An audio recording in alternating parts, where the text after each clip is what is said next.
దేవుని పరిశుద్ధ నామానికి మహిమ కలుగునుగాక. ఈ క్రీస్తు పరిచర్య అనే యూట్యూబ్ మాధ్యమం ద్వారా అనుదినం దేవుని వాగ్దానాన్ని వింటున్నటువంటి క్రీస్తు పరిచర్య అనుచరులకును విశ్వాసులకును యావత్ ప్రపంచానికి ఈ దినపు నా శుభాభివందనాలు తెలియజేస్తుంటున్నాను. ప్రియ దేవుని బిడ్డలారా, మీరు సంతోషముగాను ఆరోగ్యంగాను ఉన్నారని నేను భావిస్తున్నాను. మీ ప్రార్థన అవసరతల నిమిత్తమే మేము దేవుని దగ్గర ప్రార్థిస్తున్నాం. దేవుడు అనుకూలమైన సమయంలో మీ ప్రార్థనలకు జవాబును అనుగ్రహించి మిమ్మల్ని ఉన్నత స్థాయిలో నిలబెట్టలాగున మీరందరూ సుఖముగాను సంతోషముగాను మీ ఆత్మ వర్ధిల్లుచున్న ప్రకారం మీరు అన్ని విషయాల్లో ప్రభువునందు వర్ధిల్లాలని ప్రభుదాసుడిగా నేను ప్రభు దగ్గర బ్రతిమలాడుతున్నాను. ఖచ్చితంగా దేవుడు మీ జీవితంలో అలసి ఉన్న మీ ప్రాణాలన్నింటినీ తృప్తిపరిచి ఉన్నత స్థాయిలో నిలబెట్టాలని నా కోరిక, నా ప్రార్థన కూడా. మీ అనుదిన ప్రార్థనలో మా సేవని మమ్మల్ని జ్ఞాపకం చేసుకోండి.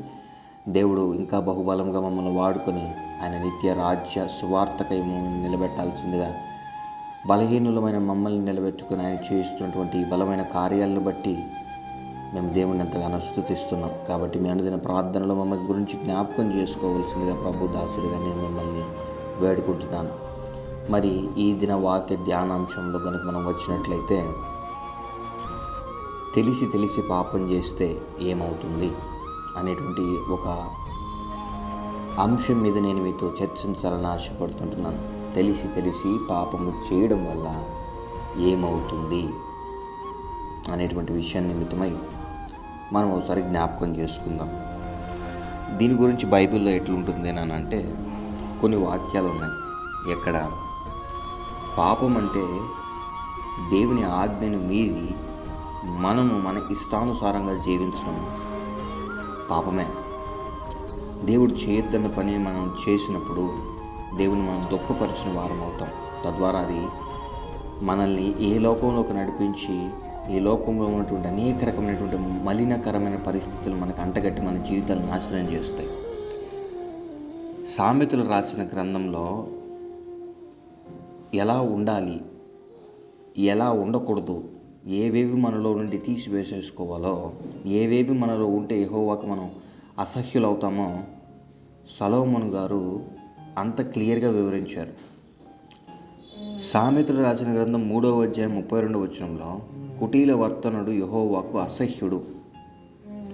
అదే సామెతలు 12:19లో అబద్ధములాడు నాలుక క్షణమాత్రమే ఉండును. అదే సామెతలు 2:22లో భక్తిహీనులు దేశములో నుండకుండా నిర్మూలమగుదురు, విశ్వాసఘాతకులు దానిలో నుండి పెరికివేయబడుదురు. మత్తయి సువార్త క్రొత్త నిబంధన గనక వచ్చినట్లయితే మత్తయి సువార్త 5వ అధ్యాయం 28వ వచనంలో, ఓ స్త్రీని మోహపు చూపుతూ చూచు ప్రతివాడు అప్పుడే తన హృదయమందు ఆమెతో వ్యభిచారం చేసిన వాడగును. కొలసీలకు రాసిన పత్రిక 3వ అధ్యాయం 5-6వ వచనంలో జారత్వమును, అపవిత్రతను, కామాతురతను, దురాశను, విగ్రహారాధనైన ధనాపేక్షను చంపివేయకుంటే వాటి వలన దేవుని ఉగ్రత అవిధేయులైన వారి మీదకి వచ్చును. ఈ వాక్యాలన్నీ నేనేదో మీకు ఈరోజు కొత్తగా చూపించట్లేదు. మీరు అనుదినం వాక్యాన్ని ధ్యానిస్తున్నప్పుడు అయ్యుండొచ్చు, లేదా మీ సంఘాల్లో మీ దైవదాసులు ఇవి మీకు చెప్తూనే వస్తుంటారు. ఎందుకనంటే సేవకులు దేవుడు వాళ్ళకు అప్పచెప్పినటువంటి బిడ్డలందరినీ సక్రమైనటువంటి మార్గంలో నిలబెట్టడానికి ప్రయాసపడుతుంటారు. కాబట్టి ఈ వాక్యాన్ని నేను ఇప్పుడు చదివిన వాక్యాలన్నింటినీ మీరు ఏదో ఒక రకంగా ఎప్పుడో ఒకప్పుడు వినే ఉంటారు. కానీ వీటన్నిటిని మనం అందరం ఎంతవరకు పాటిస్తున్నాం? యోబు ఒక మాట అంటాడండి. యోబు ఏం తప్పిదములు చేయలేదు. యోబు నీతిమంతుడుగాను యథార్థంగాను బ్రతికాడు. కానీ అతనిలో ఇంకా లోపం ఉందేమో, దాన్ని బట్టి దేవుడి శిక్షను అనుమతించాడేమో అని యోబు ఒక మాట అంటుంటాడు. ఎక్కడ ఉంటుందంటే యోబు రాసిన గ్రంథం 7వ అధ్యాయం 21వ వచనం, నీవేళ నా అతిక్రమమును పరిహరింపవు, నా దోషము నీవేళ క్షమింపవు అని యోబు మాట్లాడుతుంటాడు. అంటే తనలో ఇంకా ఆయాసకరమైన పరిస్థితులు ఏమైనా ఉన్నాయేమో, దేవుడు వాటిని క్షమించేస్తే ఈ పరిస్థితి నుంచి తను బయటపడతాడు కదా అని దేవుణ్ణి అడుగుతుంటాడు. ఒకసారి చిన్న విషయాన్ని మనం జ్ఞాపకం చేసుకుందాం. దేవుడు కృప చూపించకపోతే, ఇప్పుడు మీరందరూ మీకున్నటువంటి సమస్యల నిమిత్తమై దేవుడు మమ్మల్ని జ్ఞాపకం చేసుకోవట్లేదు అని రోధిస్తూ వేదన చెందుతుంటారు కదా. నా ఒక ప్రశ్న ఏంటి అని అంటే, మనం ఆయన గాయపరిచిన విధానం నిమిత్తమై దేవుడు ఒక్కొక్క దానికి మనకు శిక్షను అనుగ్రహిస్తూ వస్తే మనం చేసిన పాపాల నిమిత్తమై మనం బ్రతికుండగలమా? మనం చేసినటువంటి మోసకరమైనటువంటి పరిస్థితుల నిమిత్తమై, దేవుని గాయపరిచిన పరిస్థితుల నిమిత్తమై ఈ దినాన మనము బ్రతికి ఉండగలమా? మన పరిస్థితి ఏంటి, మన పొజిషన్ ఏంటి అనేది ఒకసారి జ్ఞాపకం చేసుకుందాం. ఏ రోజైనా ఆలోచించుకున్నామా మనము? దేవుడు మనం చేసిన పాపాల నిమిత్తమై మనల్ని శిక్షించడం స్టార్ట్ చేస్తే మన బ్రతికేంటనేది. కానీ ఆయన ఉచిత కృప చేతిలో బ్రతికి ఉన్న మనము ఈనాడు దేవుణ్ణి ఎలా చూస్తున్నాం? ఇంకా అదే పాపంలో ఉండి బయటికి రాలేక దేవుణ్ణి ఒక విలన్గానే చూస్తున్నారా మీరందరూ? ఒకటి గుర్తుపెట్టుకోండి, 2 సమూయేలు 12:13 నాతాను ప్రవక్త వెళ్ళి దావీదుని గద్దిస్తాడు, పాపం చేసిన వాడు నీవేనని. దావీదు ఒప్పుకుంటాడు, నేను పాపం చేసిన వాడిని నేనే, ఆ పాపం మూట కట్టుకున్న వాడిని నేనే అనంటే నాతాను ఒక మాట అంటాడు, దావీదు నీవు చావకుండానట్లు యెహోవా నీ పాపమును పరిహరించను అని. మనం చావకుండానట్లు కూడా దేవుడు మన పాపాలని పరిహరించాడు. ఆయన ఇచ్చిన రక్షణని ఈ దినాన నువ్వు ఎలా ఉపయోగించుకుంటున్నావు? ఆయన కృపని నువ్వు ఏ విధంగా అర్థం చేసుకుంటున్నావు? ఇంకా ఆయన నీ మీద జాలి చూపిస్తున్నాడు, నీ మీద కరుణ చూపిస్తున్నాడని అదే రకమైనటువంటి పాపకరమైనటువంటి స్వభావంలో పడి ఉన్నావా?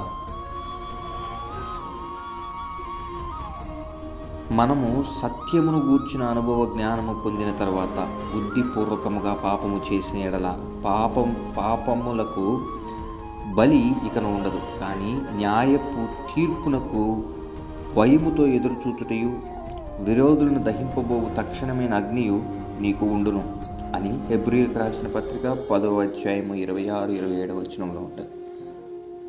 నేను ఎందుకు ఈ మాటలు చెప్తున్నాను అంటే, తెలియక చేస్తే దేవుడు వాటన్నిటి నుంచి మనల్ని విడిపిస్తాడు. మరొకసారి మనం చేయకుండా ఉండడానికి మనకు ఆస్కారం ఉంటుంది. తెలిసి చేస్తున్నారు ఈనాటి కాలంలో ఉన్నటువంటి మనుషులు చాలామంది. దేవుణ్ణి దుఃఖపరచడం, దేవుణ్ణి గాయపరచడం, ఆయన కృపని, ఆయన సహనాన్ని నిర్లక్ష్యంగా తీసుకొని ఏం చేస్తాడులే దేవుడు, ఏం చేయగలుగుతాడులే దేవుడు అన్న ధోరణితో దేవుడి దగ్గరికి మనం ఏం తప్పు చేసినా ఆయన క్షమిస్తాడులే, ఆయనది చాలా మంచి మనసు కదా, ఇట్లానే క్షమిస్తూ పోతుంటాడులే అని పదే దేవుణ్ణి దుఃఖపరిచేటువంటి స్వభావము చాలామందిలో కనబడుతుంది. ఈ దినాన నేను మిమ్మల్ని ఒక ప్రశ్న అడుగుతున్నాను. ఈ దినాన ఈ వాక్యాన్ని వింటున్న ప్రియ సహోదరుడా, నీవు కూడా అదే రకమైనటువంటి నిర్లక్ష్యమైనటువంటి స్వభావంలో ఉన్నావా? దేవుడు అనేక సార్లు నిన్ను గద్దించినను సరే, వాక్యం ద్వారా అనేక సార్లు నీతో మాట్లాడినను సరే, ఇంకా నువ్వు మారు మనసు పొందక నీ ఇష్టానుసారంగా జీవిస్తున్నావా? అదే పాపకరమైనటువంటి లోకములో, అదే శాపకరమైనటువంటి పరిస్థితులను బట్టి వాటితో సమాధాన పడిపోయి, రాజీ పడిపోయి, నిన్న ఎవరు తృణీకరించకపోయినను యేసు ప్రభు వారు మాత్రం నేను ఎప్పుడూ తృణీకరించలేదు. అట్లాంటి దేవుడిని ఈ లోక సంబంధమైనటువంటి విషయాలతో నువ్వు ముడిపడిపోయేసి దేవుని దుఃఖపరుస్తున్నావా? ఈ దినాన దేవుడు ఎందుకో ఈ వాక్యాన్ని మీకు అందిస్తున్నాడో మీరు జ్ఞాపకం చేసుకోండి. మీలో ఉన్న లోపాలని సరి చేసుకోవడానికి తెలిసి కూడా ఇంకేదైనా తప్పు చేస్తున్నారేమో. భయంకరమైనటువంటి ఉగ్రత దినం వచ్చినప్పుడు అందుట్లో నుంచి మనల్ని తప్పించడానికి ఎవ్వరూ రారు. దేవుడు ఆయన సహనంతో ఉన్నప్పుడే, కృపా గడియలు ముగియక ముందే మన పరిస్థితుల నిమిత్తమై మనం మారు మనసు పొంది దేవుని కోసం బ్రతకడానికి ముందుకు వచ్చినట్లయితే, దేవునికి ఇష్టలుగా బ్రతకడానికి ముందుకు వచ్చినట్లయితే ఖచ్చితంగా దేవుడు జీవితంలో అద్భుత కార్యాలు చేస్తాడు. మీరు గుర్తుపెట్టుకోవాల్సింది ఒకటే నాన్న, దేవుడు పాపముల విషయమై ఎప్పుడు మనుషుల్ని శోధించడు. మీరు పాపం చేయండి అని చెప్పేసి ఎవరికి ఆయన చెప్పడు. ఆయన ఆ పరిస్థితులు నీకు వచ్చినప్పుడు ఎట్లా తప్పించుకోవాలో నేర్పిస్తాడు నువ్వు ఆయన అడిగినప్పుడు. మనం అడగం. మన అవసరాల నిమిత్తమై దేవుణ్ణి అడిగి దేవుణ్ణి దుఃఖపరిచే స్టేజ్కి వచ్చినప్పుడు మనం తప్పు చేసేసి మళ్ళీ తిరిగి దేవుడి మీదే దోస్తాం. ఇంకెక్కడ దేవుడు అండి, ఇంకేం చేస్తాడండి, ఇంకేం జరుగుతుందండి అని. నీలో అవిశ్వాసపు మాటలు ఎంటర్ అయిందంటే ఎక్కడో నువ్వు పాపానికి చోటు ఇచ్చావని అర్థం. దేవుని ఆజ్ఞని మీరేవని అర్థం. ఈ రోజుకి ఎంతమంది దేవుని వాక్యాన్ని ధ్యానించి అందులో ఉన్న సారాంశాన్ని గ్రహించి వారి జీవితాల్లో మార్చుకోవడానికి ముందుకు వస్తున్నారు చెప్పండి. ఈ వాక్యాన్ని వింటున్న ప్రియ దేవుని బిడ్డలు, మనలో మార్పు కలగాలని దేవుడు అనేక సందర్భాల్లో దైవదాసుల ద్వారా, నీ సంఘాల్లో అయినా సరే నీకున్నటువంటి దైవదాసుల ద్వారా దేవుడు నీకు అనేక సందర్భాల్లో మాట్లాడుంటాడు. ఎందుకంటే మనం నశించిపోవడం దేవుడికి ఇష్టం లేదు కాబట్టి. దాన్ని విన్న మనం ఎంతవరకు దాన్ని మన జీవితంలో అనువదించుకొని దేవునికి దగ్గరగా బ్రతుకుతున్నాం? ప్రియ సహోదరి సహోదరుడా, ప్రభు దాసుడుగానే నీకు మనవి చేస్తుంది ఒకటే, ఇప్పటికైనా సరే నీ పాపాలని దేవుని దగ్గర ఒప్పుకున్నట్లయితే నీ అతిక్రమములకి నువ్వు పరిహారం నందిన వాడవుతావు. నీ పాపాలకి ప్రాయశ్చిత్తం నందిన వాడవుతావు. నీ ఆత్మలో కపటం లేకుండా నువ్వు బ్రతకగలుగుతావు. యెహోవా చేత నిర్దోషి అని ఎంచబడతావు. ఇంకా నువ్వు దేవుడి దగ్గర ఒప్పుకోకుండా దాచిపెట్టినటువంటి పరిస్థితులు ఏమైనా ఉన్నాయేమో, అందుకే నీకు ఈ రకమైనటువంటి పరిస్థితులు నీ జీవితంలో చేదైన మారాలంటే అనుభవాలు అనుభవిస్తున్నావేమో. దేవుడు ఎందుకు ఈ వాక్యం ద్వారా నేను హెచ్చరిస్తున్నాడో ఓసారి అర్థం చేసుకుని, నేను ప్రార్థన చేయబోతుండగా దేవుని దగ్గర నువ్వు ఏదైనా నువ్వు దాచిపెట్టి నీ అతిక్రమంలో ఒప్పుకోకుండా ఆయన ఇంకా నువ్వు గాయపరుస్తున్నట్లయితే ఇది నీకు అనుకూలమైన సమయం. దేవుడు నీ జీవితంలో అద్భుత కార్యాలు చేయాలని ఆశపడుతున్నాడు. ప్రియ సహోదరి సహోదరుడా, నీ పాపాలు ఆయనకి నీకు అడ్డుగా ఉన్న వాటన్నిటిని కొట్టివేసుకోయిద్ది నాన్న. నీ కన్నీటితో కడిగి ప్రార్థన చేయి. వాటన్నిటిని కొట్టివేసే నీ కన్నీటితో నీ హృదయములో తరువాత నీ హృదయంలో తలంపు పుట్టక మునిపే దేవుడు నీ పరిస్థితుల నిమిత్తమై కార్యం జరిగించబోతున్నాడు.